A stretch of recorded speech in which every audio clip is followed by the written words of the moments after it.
Барлығыңызға сәлем, менің каналыма қош келдіңіздер. Бүгін сіздермен бірге хит болған трайфл десертін дайындайтын боламыз. Менімен бірге соңына дейін болыңыздар. Ең алдымен жұмыртқаға қант қосып, оны миксермен жақсылап шайқап аламыз. Біздің массамыз 2 есе ұлғайып, аппақ болуы қажет.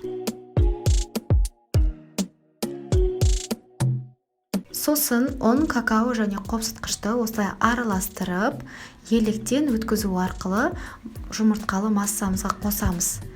Ұнды, какаоны біз 2 немесе 3-ке бөліп қосқанымыз абзал. Кейіннен осылай миксермен шайқап араластырып аламыз. Електен өткізу өте маңызды, себебі бисквитіңіздің көтерілуі осыған байланысты болады. Және қамырыңыздың түсі және дәмі әдемі болуы ол какаоға байланысты, яғни сапалы какаоны пайдаланғаныңыз абзал. Бізде осындай сұйықтау қамыр дайын болды. Енді қамырымызды фольга немесе пергамент қағазы төселген противенге құйып, оны тегістеп 180 градуста 15-20 минут пісіріп аламыз. Бисквитіміздің піскен-піспегенін осылай ағаш таяқшамен тексеріп аламыз. Енді кремге көшеміз. Ол үшін салқын 33 немесе 35%-дағы клейгейді осылай миксермен шайқаймыз. Ең алдымен біз төмен скоростьта шайқаймыз. Кейіннен қойлана бастаған кезде қант ұнтағын қосамыз да тағы да жақсылап шайқаймыз. Осылай жұмыс барысында жылдамдықты да көтере береміз. Тағы да қойлана бастаған кезде біз осы клейгейге крем чизді қосамыз да тағы да жақсылап шайқап аламыз.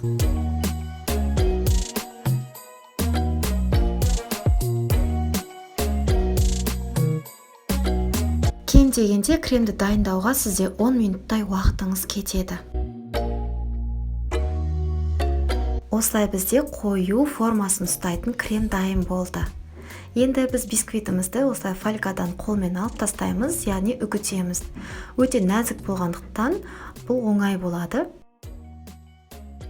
Сосын бисквитімізді теңде 2-ге бөліп, осылай үгіту арқылы ыдысымызға қоямыз. Кез келген ыдысты, яғни үйіңіздегі ыдысты қолдансаңыз да болады. Кремімізді кондитерлік қапшыққа салып аламыз. Аузына насадка қойсаңыз да, қоймасаңыз да болады.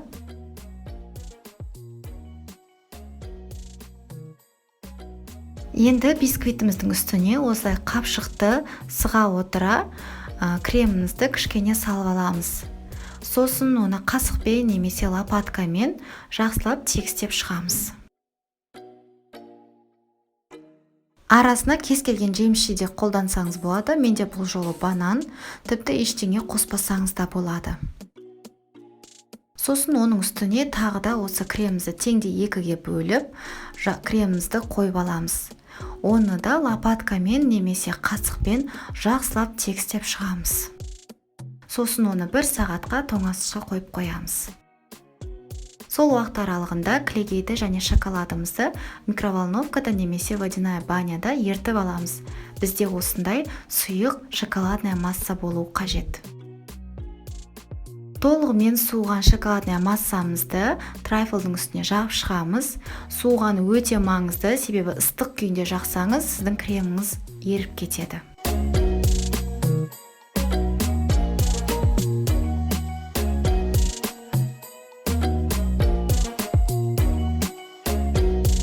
Трайфлды, яғни шоколадтың үстінен кез келген нәрсемен әсемдесеңіз болады.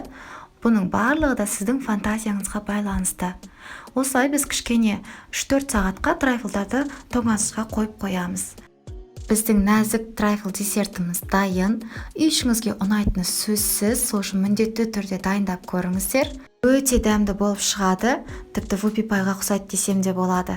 Егер де менің видео рецептім сіздерге ұнаған болса, лайк қойып, міндетті түрде каналыма тіркеліп қойды ұмытпаңыздар.